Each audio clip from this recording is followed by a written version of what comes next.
I think that you have to do like independent scientific testing if you want to test for cyanobacteria. And a lot of other toxins. Do you want to, was that your question? You have one question? Yeah.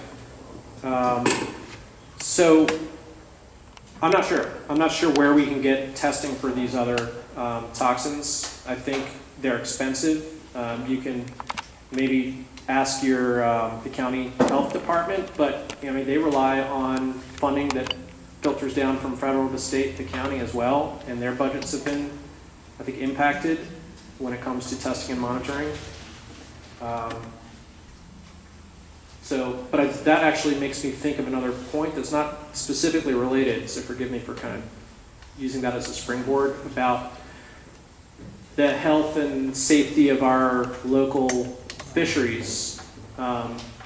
So I want to just mention this, and I apologize, it really doesn't have a lot to do with your question, but I think that I want to make a point that kind of hits home in that our local fisheries have really been impacted, and there's a lot of stigma associated with red tide, and I think a lot of people are cautious, maybe overly cautious, about eating local seafood. So I am pretty confident that the local seafood industry does have quite a bit of quality control and testing, and that the local seafood that we eat here is not poisoned by red tide. From my understanding of red tide, it can be found and can be toxic to humans through shellfish, but not through a healthy fish that is caught by a local fisherman. So that's my understanding of it, and I'm really sensitive to, like, last week having gone to a waterfront restaurant with an amazing view and asking whether or not the seafood was locally caught, and them saying no, and you wouldn't want to eat it anyway because of the red tide if it were locally caught.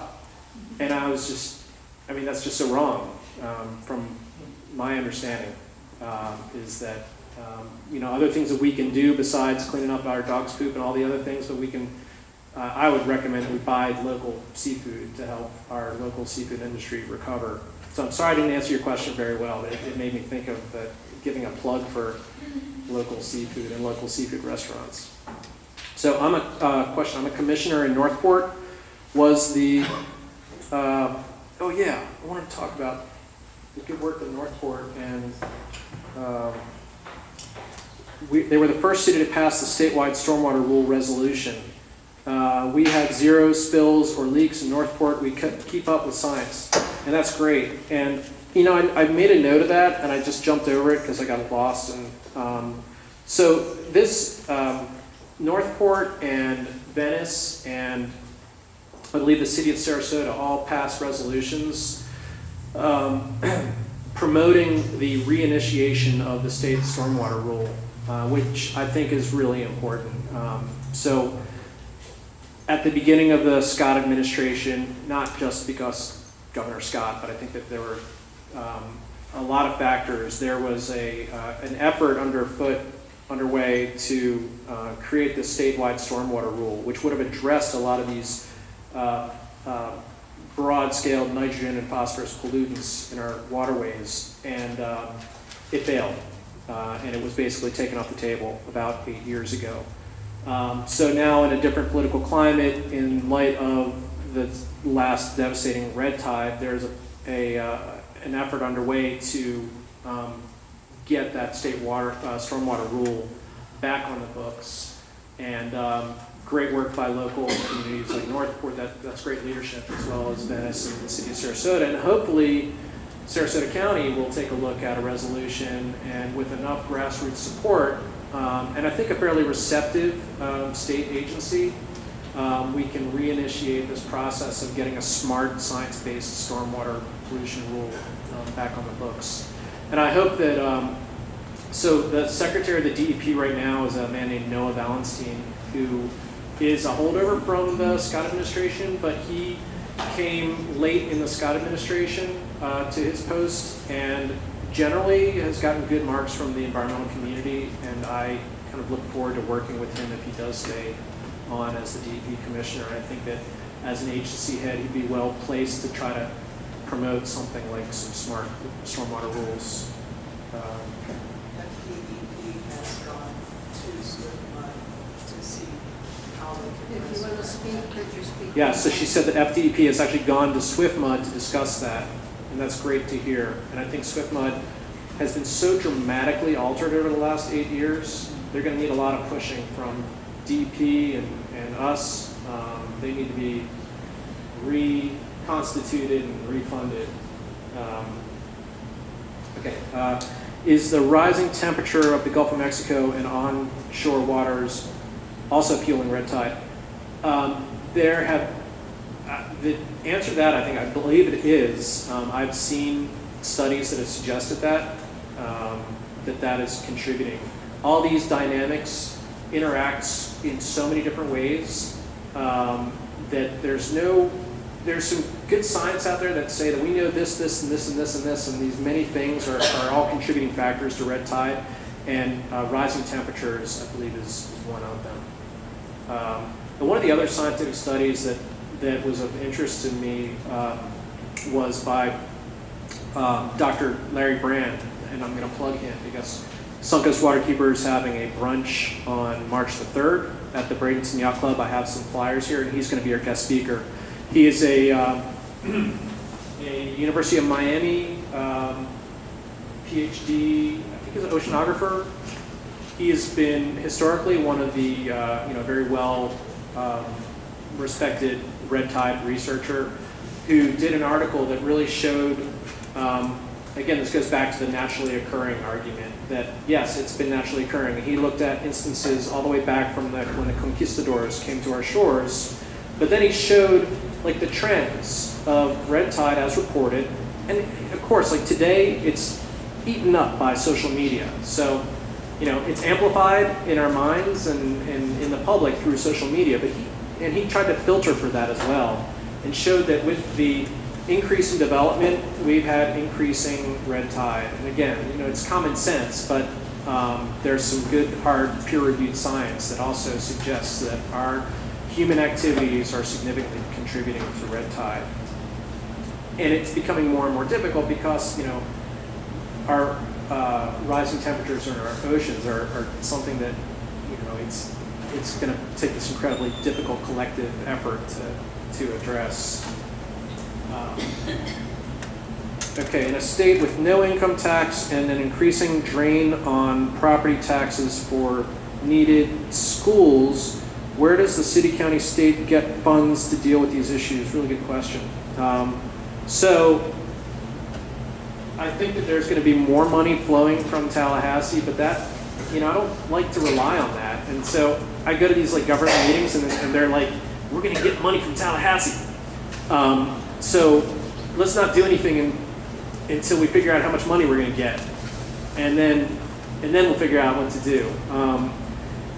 And we don't even know how much money it's going to be and how many pet projects are going to be, in the allocations. So it's going to cost money, and it's going to be, I think, painful for communities too, because I think at the end we're going to have to raise taxes and have more expensive utilities to fix them.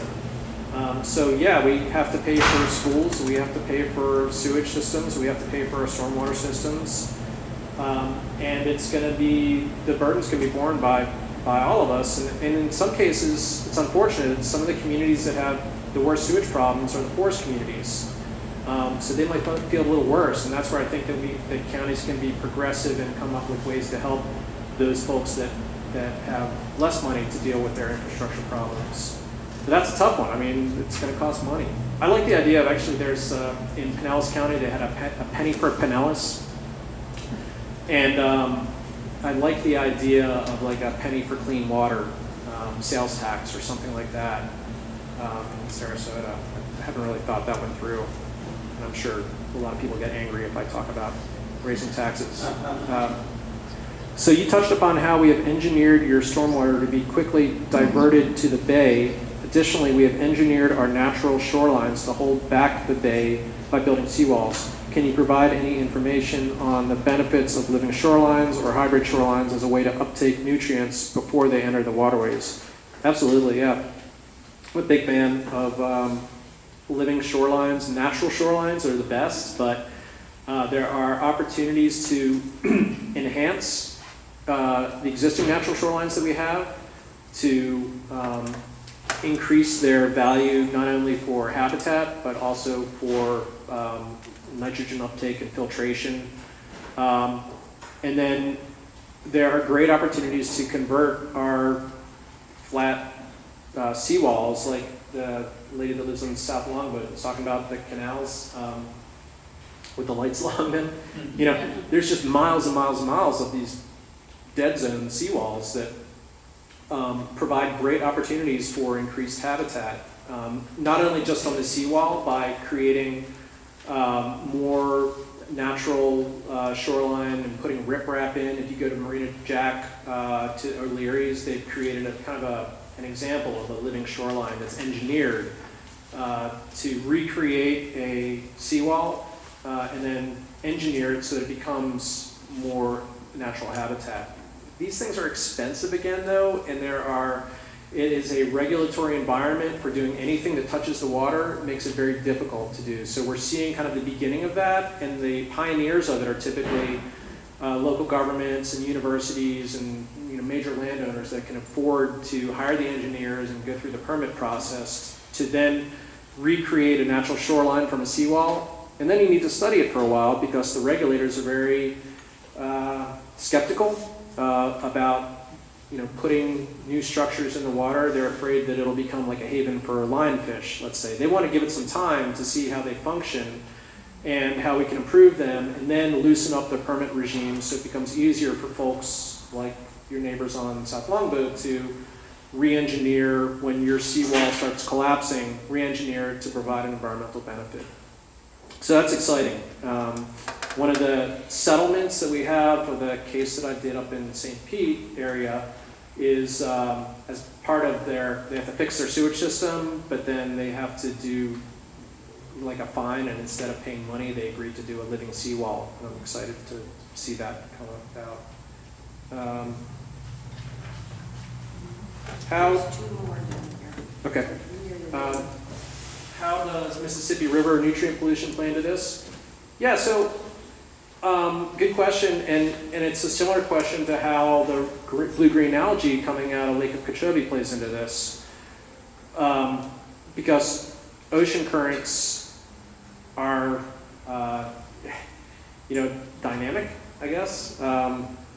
So there have been some, I guess it's been suggested, I haven't really seen like hard data on it, but that the dead zone at the mouth of the Mississippi River, there's a dead zone there because there's just this incredible flush of pollutants, including a lot of nitrogen and pesticides. And so it's a massive amount of water. The Mississippi River and this dead zone is growing and growing in size. So does that impact our local waterways? Does that polluted water flow into offshore in Sarasota and further feed red tide? A good question, and again, like there's going to be a lot of study on that. I mean, we know that there's the loop current, and so the mouth of the Mississippi is pretty much where the Deepwater Horizon incident occurred. And then we were able to see that loop current. We probably all remember seeing it in the news, the loop current. We all thought it was going to come to Sarasota and destroy us, but fortunately it didn't. But it does carry water in that circular pattern along our coast, but further out. So a good question, and I'm not sure, and I wouldn't be surprised if it does contribute. Similarly, does the blue-green algae and all the polluted water from Lake Okeechobee that comes out of the Caloosahatchee River, pretty close to us, how does that influence red tide in our area? More study needs to be done, and it's been suggested in some scientific studies that may be a contributor.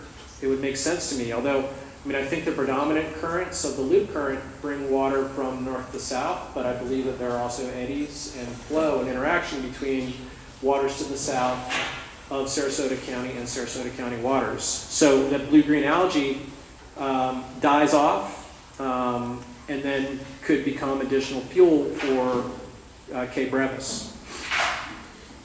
Do you know how nitrogen interacts with ozone or ozone gas? I don't. don't, sorry. Should have taken more science classes. What chance of more of a move to privatize sewage? The trends are going the other way. I think that you're seeing utilities that are municipally owned absorbing private utilities. The private sewage utilities typically had a much higher failure rate, but they were also for smaller subdivisions or areas. And the trend is you see them being absorbed by public utilities, which I think is probably a better thing because there's more oversight. Potentially, I mean, there's more oversight of public utilities and easier to make those investments. Stone crabbers report a large dead area off Sarasota that they haven't seen before and think it's caused by red tide. Yeah, I do too. And I think that I saw video of some underwater dives of offshore areas during stone crab season and just saw like the devastation. And I think the numbers this year from the stone crab catch were just dismal. And I think it's pretty clear that they were part of the die-off, and whether they were killed by red tide or killed because of the anaerobic conditions, is that right? All the dying sea life sucked up all the oxygen and nothing could live. And so whether they were killed off by the toxin or by the oxygen levels, I'm not sure, but I think there's a relationship. Do you think the November vote for single-member districts will allow us to elect county commissioners who may be more concerned about environmental issues? I hope so. Yeah, I'm not sure. I would think that was one of the arguments for it. In one way or the other, I hope we elect a really good environmental slate. I'm going to kind of stay a little away from the local politics part of it. So Uniform Development Code, just approved by Sarasota County Commission, allows a business up to 600 gallons of sewage a day to not be required to hook up to the sewer. So if they only create 600 gallons or less, they don't have to hook up. It's based on distance to the nearest hookup. Can this be appealed? I'm not aware of that. I'd like to find out more about it. I'm really interested in that. So that's... Dan Lobeck, you probably know who he is. Sir, do you want a microphone?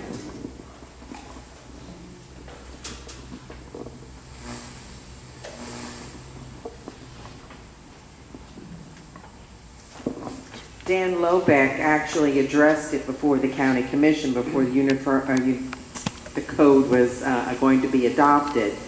And he was saying, why are you doing this? Why are you not protecting the environment? And he said, well, you know, it's so expensive to run the lines, and it was always due to the money aspect of it.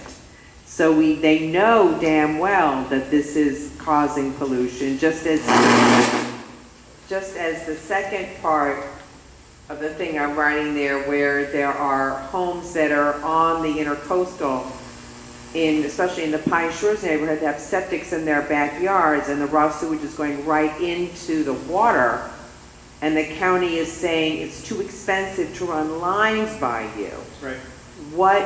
What do you do? How do you and your organization fight the fact that the county says, sorry, it's just too expensive? Well, I live in a neighborhood that's on the bayfront between the museum and USF, and we have 110 homes, and there are easily 90 of them that are on septic tank. wow, Bayshore area has, I just figure like, Can you just explain why that area is so bad? The reason that we are in our neighborhood is because our neighborhood is bifurcated between Manatee and Sarasota and the city of Sarasota. Manatee County came in with an extensive infrastructure development at one time in the 1970s, and they offered water and sewer to everyone in Sarasota County and the properties in the city. And not enough of them accepted it in order to make it financially feasible for Manatee County to do the infrastructure. They required everyone that was in the Manatee area of our neighborhood to go on sewer, and they provided the water. Everyone in the neighborhood was also offered just water. They took the water. And of course, this is really a shame because we're right on the bay, and we have a spring-fed lake in the middle of our neighborhood that vents to the bay. That's What are polluted by. like the levels in those little ponds? Well, Are there fecal levels that are high? Have you- I have never done an assessment of it, but I will. But I don't think, you can tell just by the pollutants that develop. We wind up with such an overgrowth of duckweed that it's incredible. And the only reason why that would be would because of very high nitrogen. I mean, what can we do to force homeowners or the government to hook up to municipal sewage? I mean, that's a difficult question. It's not, I mean, the tools, they're relatively easy to use. They're very difficult, but they're there for like enforcement are the Clean Water Act, which I use a lot, and there's no ordinance, there's no violation, there's no hammer there. It's more sophisticated. You need to like cajole, and the county and the city and the communities need to prioritize. It's a pretty wealthy corridor there that would be able Well, my view is the citizens have to demand it. The politicians aren't going to do it if they don't think it's popular. But there are other things that are going to help that are broadly enforceable, like in the county's stormwater permit. I mean, you have to identify where these impairments are coming from. So I'll use Filthy Creek. It's a lot easier. I mean, Filthy Creek is impaired for fecal coliform. We know that it's because of the septic tanks. And so the permit says you have to find out what the sources of the pollution are, and you have to address it. You have to do best management practices and do a management plan. And the county is slow to do all that. So the steps in that these management plans would say identify, and prioritize upgrading septic and putting them onto municipal sewer. So, when I lived in Massachusetts, when a property changed hands, when you sold a property, that septic had to be tested. Let's say if there was no sewer available, it had to be tested, and if it was, because a lot of the problem with septic is faulty septic systems, right, that aren't up to grade. So if there was an ordinance in Sarasota County where, because a lot of areas there's just no sewer available, but in the very least, if they had to upgrade when the property changed hands, that would be a step in the right direction. Or at least test and be certified. Right, because there's no testing. Right.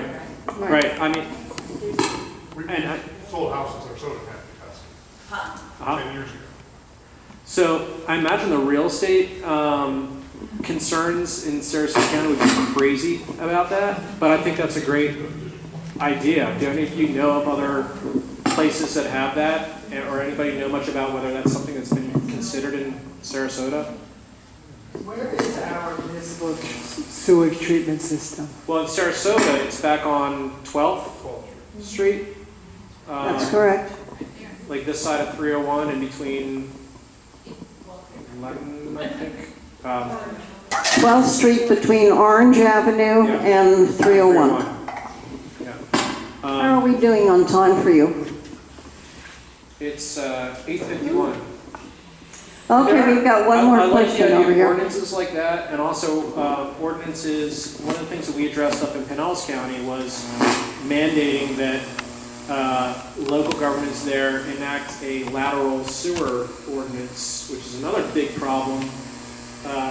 If you're connected to the central sewer system, the municipality has an obligation to keep the public sewer lines in good shape, but the homeowners are responsible for the pipe that goes from their property line up to their house, and that's the source of a lot of the leaks. And so we, as part of our settlement, it's enforceable that the city of St. Petersburg, and hopefully we'll have the same thing with Gulfport, are going to have to enact an ordinance by, I think it's 2021 or something like that, I forget, where they're going to regulate lateral lines, and it's going to be the responsibility of the homeowners to fix their lateral lines. So it's similar, I think, in some ways to what you're suggesting about the septics, to have an ordinance to make. Well, make a lot of times people, when they sell their house, Chris, you need to be on the tape.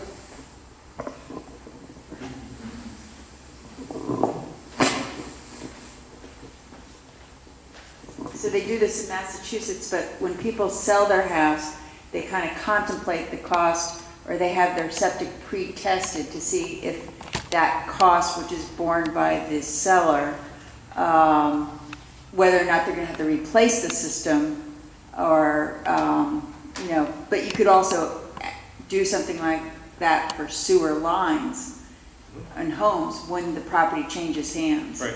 I mean, it's not as often as, like, say, every other year, but it's a cost that people build into the selling price of their house. Yeah. And you can do a schedule of inspections of sewers.